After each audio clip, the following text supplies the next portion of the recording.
Yo, what up, though, man? I got DOEMAN in the building, man. H-Town in the building. How you doing? What up? Yeah, good. How you feeling? Hey, man, just trying to make it, man. Trying to find my way through this pandemic and still get the bag. Factually.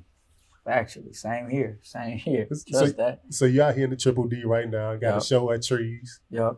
You know what I'm saying? Like, how has the pandemic helped you, and how has the pandemic kind of hindered you as an artist? I mean, it definitely hurt me on the bags, give money. As far as from shows and anything with physical appearance, that definitely hurt. But I mean, on the help side, on the upside, it was like you got to reload, got to re-energize, reflect. That's a big thing. You know what I mean? For not even just artists, but for people in general, you got to reflect and feel yourself and feel your own energy. We got to load up a whole lot of music. I was in the studio, so crazy. Shout out Barron Studios. They gave me a home to record. In the studio crazy. So that was the upside of it. You know what I mean? Wasn't too many ups, For sure. Yeah. I know we was talking about it a little bit off camera about artists who blew up during the pandemic and kind of how bad I feel for them blowing up at this moment. Like, shout out to my homie Erica Banks. I interviewed her as well. Oh, that's crazy. That's dope. And, Busted going crazy. Yeah. You know what I'm saying? She's doing her thing, but it's in the middle of a pandemic. Yeah. I mean, I feel like, I seen like, shout out to the homie Mulatto. Like, I seen her doing shows, going crazy. She was doing like shows back to back. But, that's always different areas. But for like people like that, like Erica Banks or anybody who pop like that, I can't feel bad because they still going crazy with streams, but they could be catching that big bag on the back ends and all that. Like, but at the same point, it's like, at least they get in where they got to go. And hopefully when it's up, they got another hot song or a hot tape or something that they can do. And still, get positive income on. For sure, because you think about it right now. If you're gonna do shows, the only places you can really go do shows is Georgia, Florida, Texas. Yeah, I was supposed to have a show in Miami in May, but I know I was in Atlanta. I was recording my boy Cypress and my boy Flex, and Atlanta is like the pandemic ain't even happened. Like it was crazy. I mean, Texas is kind of similar, but Atlanta is like a whole different level of open. Yeah, for sure. Yeah, but. I hope, like I said, I hope that the relevancy is still there for all the artists, that whenever they come out of that, they can still go grab a bag. So what do you do, like, as an artist? Because you're active. Right. You releasing music right now. Right. How do you handle trying to maintain that momentum during a time where you can't really exploit? So, like I said, Spot 'em got him. Right. You know what I'm saying? He popped off, you know what I'm saying, with the beatbox joint.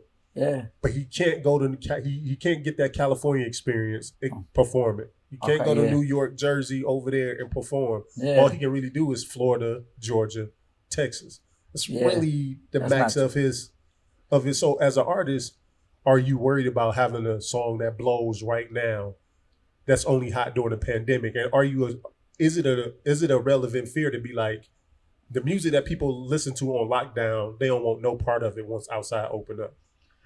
I feel like, I'm just speaking for me. I can only speak for me on that kind of perspective. I really don't ever want to be an artist with just a moment. You know what I mean? I want to be an artist with just like one song, and I hope them artists ain't like that either. But I never want to be an artist who just has a song. I want to be an artist with a catalog that, like, even when this is over, they still want to hear that album live. I want to be that type of artist. But I feel like that got to be a fear. And I think it's just a fear in the sense of like, people ain't eating, even if they are, they're not eating in the way that they would be. So, but I never want to be a moment artist, and I never want to be just a one song. I want them to know me and not just my song. You know what I mean? As an artist. So, but for artists who got big records like that, good energy to them. I hope they have another one. No, for sure. So, I saw you do make your moves though. You make your rap.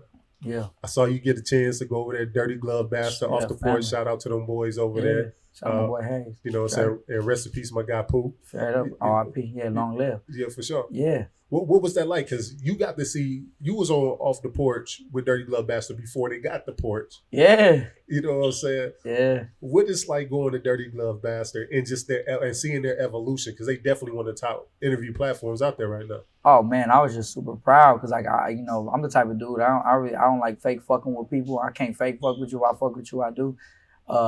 They just showed hella love when we pulled up. They let us interview. They let us freestyle, and they were showing us the warehouse, and it was empty. So then from it being empty, when I show up and I seen the whole setting, I was like, man, y'all can't, that's crazy. Like, and seeing the artists and everybody, and hey, they just treated me like family, and it's mutual, you know, but it's just, to me, it was just proud. It was proud for me. Like, I love seeing my good people do good, you know what I mean? So shout out Dirty Love, shout out Hayes, shout out Dre, Long Live Pooh. You know, I never got the chance to meet them, but I know Dre and Hayes for sure. They show me crazy love, you know what I'm saying? So I know H-Town is home. Yeah. And if people know you, you look at LA as a second home. Right. But I know being, you know, a Hispanic artist, yeah, y'all starting to really getting y'all just due. Right. Y'all finally starting to get y'all stamp in hip hop. Yeah. But there is a difference between how Hispanics in Texas operate versus those on the West Coast. Because here, black and brown kind of together. Factually, yeah. Everybody saying nigga, everybody using the same lingo, everything good. Yeah. But West Coast Hispanics, Mexicans look at it like, no, you stick with your own. Right. Do you run into those problems when you go out to West Coast as far as the acting black and being Hispanic? To me, it's just like, you know, like you said in Houston or like in Texas, period, most of the time, you know, like a lot of people together. You still got some places and some patches that are different, but when I went to LA, I really had a culture shock, and I was like, damn. You know, and the way we talk, I remember they were like fucking with me for saying partner, oh, that's my partner type shit. And they're like, oh, like they're like, fuck, you know what I mean? But nobody, they understand it now. I think the younger people understand it. Gotcha. But you get to the older cats, they still don't, it's not a grasp on it. It's like, yo, like, but for me, you know, I was raised, I'm blessed the way I was raised. I was never racist to see color, just, you know, character. Gotcha. So, yeah, for sure though. I've had like little run-ins where it's like, yo, you know, but the way you speak or you know, or like where you from type shit. But it was never like in the sense where I'm getting pressed. It's just like, yo, I'm from Houston. I'm not from LA. But I fuck with LA and all the young wave, you know, Cypress Moreno, my boy Dunos, he going crazy. He going crazy comedian, my boy MG. Like a lot of people out there, they show me crazy love. Rosecrans Vic, you know, I connect, the list goes on. But it's just because to me, it's like being authentic. When you authentic, people, you can go anywhere and I'm just being myself. I'm not acting like nobody. Or like how you act like a color. That don't even make sense to me. You know, you act like where you from and your culture. And I'm from Texas. Okay, so then now that you say you act like where you from, for those who may not been to Houston, let alone Texas, man, what is Texas culture? What was your upbringing like?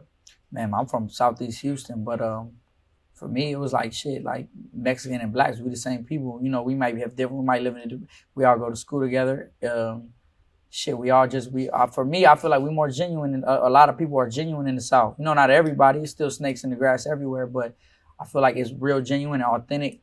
And that's how we was brought up. I was brought up, me, my personal self, I was brought up on soul music. My grandpa raised me on Sam Cooke, Jackie Wilson, you know, Aretha Franklin. Okay. Like my grandpa has records for days. That's what I was raised on. Sonny Osuna, he's from San Antonio, Texas. I was raised on that. That's my favorite kind of music. That's why I don't even listen to rap. So like a lot of times, like people, you might say a name, I don't even keep count about what somebody's doing. You know, I just come in and I do what I do to try to impact the world in a positive way. But Texas is definitely different. I mean, not even just Texas, just the South. But for me, I grew up in Texas, and you know, it's real. It's real. If it's authentic, and if it's fake, it's fraudulent. So you know, there's a real big line between that. So I saw prior to music, you was a passionate athlete. Oh yeah. You know what I'm saying? Tried the football thing. Yeah. You know what I'm saying? Got injured on that. You know what I'm saying? You decided to move on, and then you got into boxing. Right. Throwing them hands, man. Something that you don't see nowadays. Everybody want to pick up the gun. Yeah, for sure. We were just talking about that, me and my bro Trey. Yeah. So what about like music versus boxing? Like, are there any similarities to mindset that you take from boxing that you apply to music? And you know what I'm saying? And then do you feel like hip hop now, is it more dangerous than it's ever been?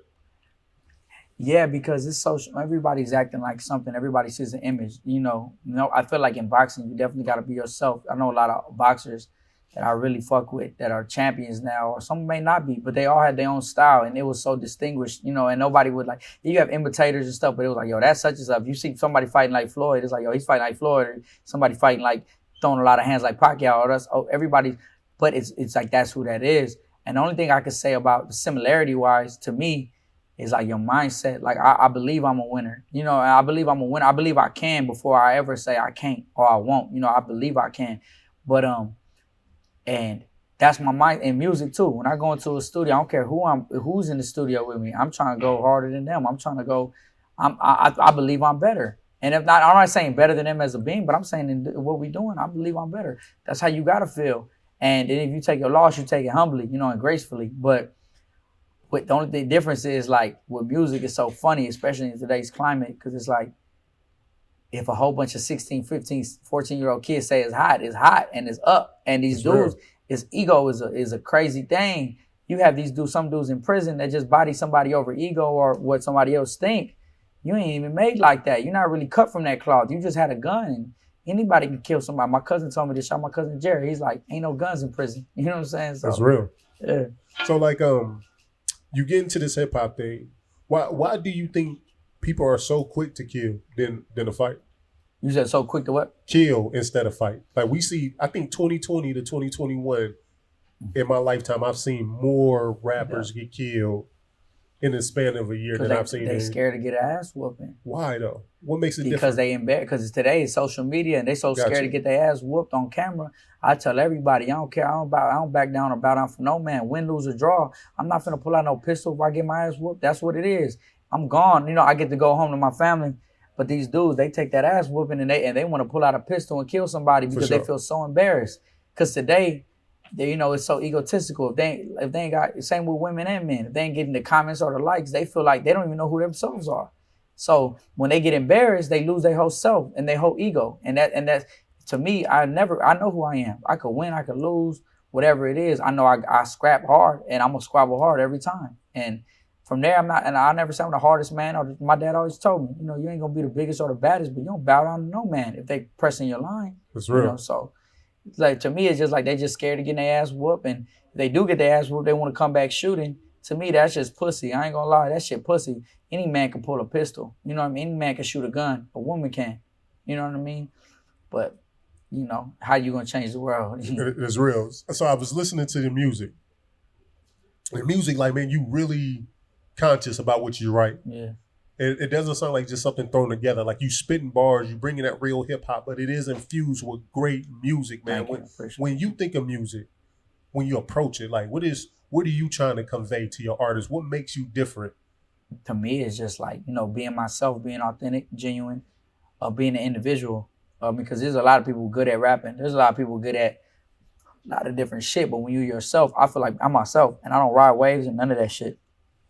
I feel like I come at it like with real intention and feelings, and I hope that like it don't matter if it's 1 or 1 million people, somebody gonna feel it because it's real, and I go through everyday emotions. I don't care. I'm not that dude who I'm not popping the pills and doing the crazy. I feel everyday emotions. I feel the way I feel, and I put it in an art form, articulate it the right way. I'm still just a human. I'm not nobody different than nothing. I just chased my dream. I wasn't scared.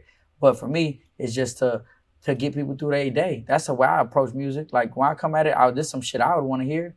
You know, like when I used to listen to Cole in high school and whatever, or whoever it was, and Crit, and I'd be like, yo, this shit got me through my day. Just 2-3 lines. You know what I mean? Because a lot of kids, you know, especially coming up in a conflicted area, they're not hearing nobody on no fucking promotional positive shit. Everything's negative.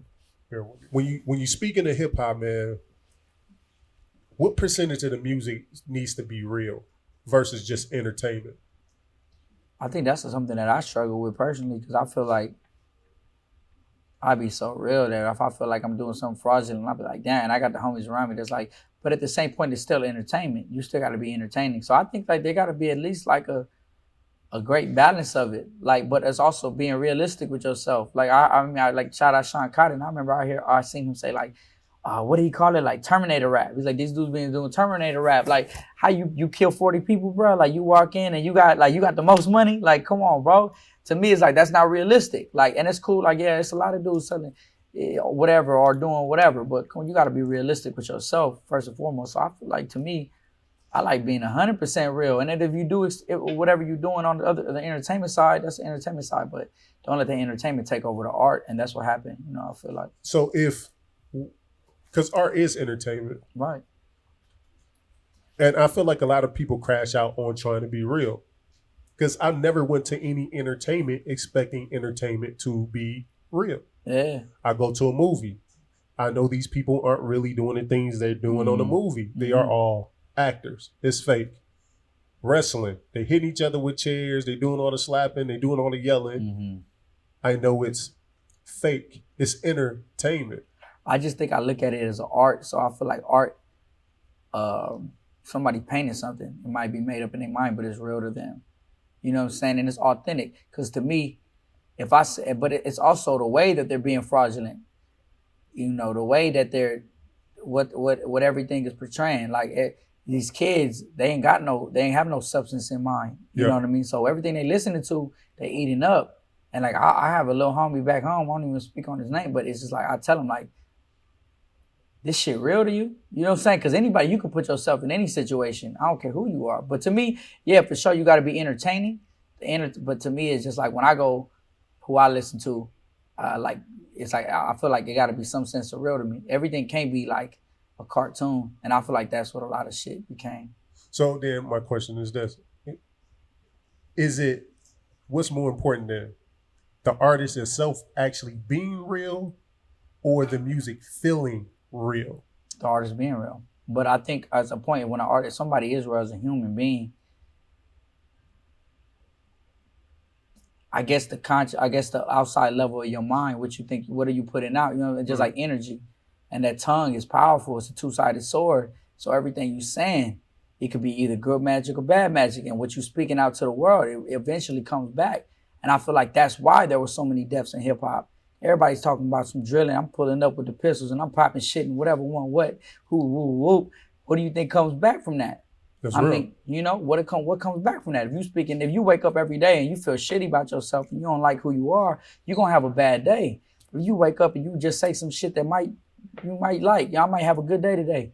You might have a great day. You know what I mean? So at the end of the day, I like a lot of the music. You know what I mean? I do, I really do. But to me, it's just that the consumption level of young people that just don't like what are we saying? So as people with power. So with I guess keeping it real goes wrong, right? The Meek Mill Tekashi 6ix9ine situation. Mm-hmm. You know, Meek Mill, street dude, he pop his shit, you know, forget a rat. When you see a rat, do XYZ to a rat. Then you see a rat and then you don't do any things you used to say doing to a rat. Right. And which I understand, both of y'all millionaires.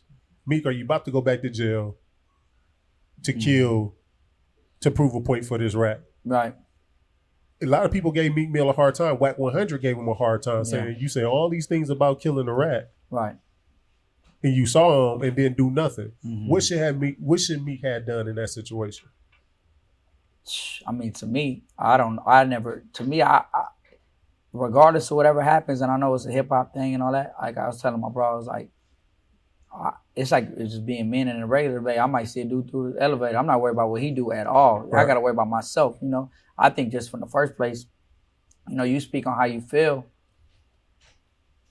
but when it gets real, you got to get real with it or just don't speak on it.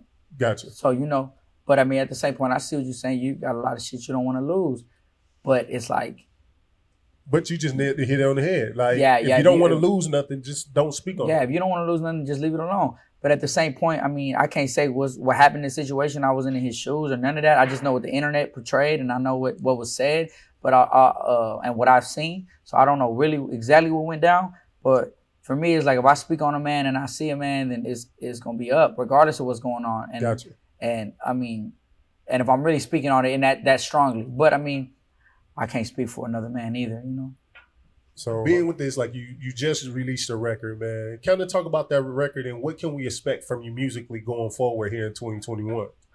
Man, just a bunch of music, you know, no hesitation. That's great. It was like 2 years old, but the pandemic hit. We had a bunch of plans, you know. Me and B, shout out my manager B Hobbs. We had a bunch of plans for it, and she got hit and it was what it was. But my boy Mike C told me, he's like, man, you got the music you sit on, just let it go, you know. So we put that together. I'm in the works, you know, with my boy Amir Bassi from Blame the Label. We got a tape coming out. We're trying to do some real hip hop, gritty shit with it. And then we just work. I got my boy Cypress Moreno. He from LA. He going crazy. He does a lot of shit. He just did some shit with like Mozzie, Kelly, for real. He just go crazy. He tap me in every time I'm in LA. we got a whole tape. It's already done. We just waiting on the perfect timing to put it out. For sure. But we just lining everything up. We just trying to take our opportunities and make the most of them and put out great music, quality music, and keep the envelope pushing. You know, that's all we're trying to do. We're trying to run it up, you know, in our own way. And we're not trying to compete with, like, we're not comparing to nobody. We got our own path. So we're trying to drop all great music, great content, you know, like doing this shit crazy, you know. So just trying to go hard. That's all we're trying to do for the year. For sure, man. Well, I'll tell you what, you got the music. Thank you, bro. You're doing your thing. You got the visuals. You got a team. Thank you. Yeah, for sure. Definitely having B Hobbs in your corner. You got the for sure superpower. For sure. Yeah, for sure. Yeah, hell yeah. Shout out my bro. Yeah, nah, I feel like, honestly, I just told my bro Trey earlier, I got the greatest team in the world. You know, as far as like the people around me, everybody's their own man. Ain't nobody following. Ain't nobody. We all our own men. We all do our own thing, but everybody's pushing for the common goal. For sure. Yeah, straight up. Hey, man, well, I've been hearing a lot about you. B House hit me up a minute ago. Then Vega hit me with the line. I'm like, hey, bro, I was just ready for the opportunity, man. Shit, this is an opportunity for us, and I'm grateful for it, bro. For real. Blessed. Hey, man, well, dope, man, we're going to be checking in with you. Hopefully, I get another sit down and get the same courtesy as Dirty Glove Bastard. Hell yeah, let's do it. Yeah. So hopefully we had a whole nother situation, both of us, and with way more blessings on the table, you know? For sure, man. Sure. Well, till we meet again. Dine again.